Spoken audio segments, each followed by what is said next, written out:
Hello friends, எங்களோட காலை சாப்பாடு எல்லாம் தயாராகிட்டு என்ன பார்த்துடலாமா? வாங்க பார்க்கலாம்.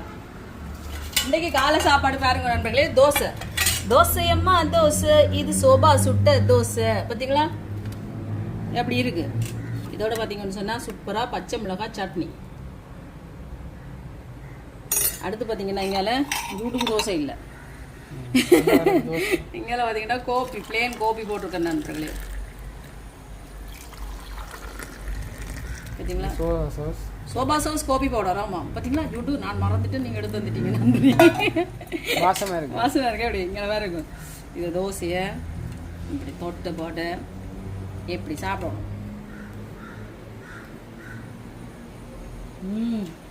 இந்த தோசை சும்மா தாளிச்சு போட்டு சாப்பிடவே நல்லா இருக்கும். சட்னி எதுவுமே தேவையில்லை. ஆனால் சட்னியோட சந்திச்ச சம்பளுக்கெல்லாம் போகிற இல்லை. சுமையாக இருக்கிறவங்களே இங்கே பாருங்க, சமையல் ஆரம்பிச்சாச்சு. மீன் எல்லாம் துப்புரம் ஆக்கியாச்சுங்க. பார்த்தீங்களா?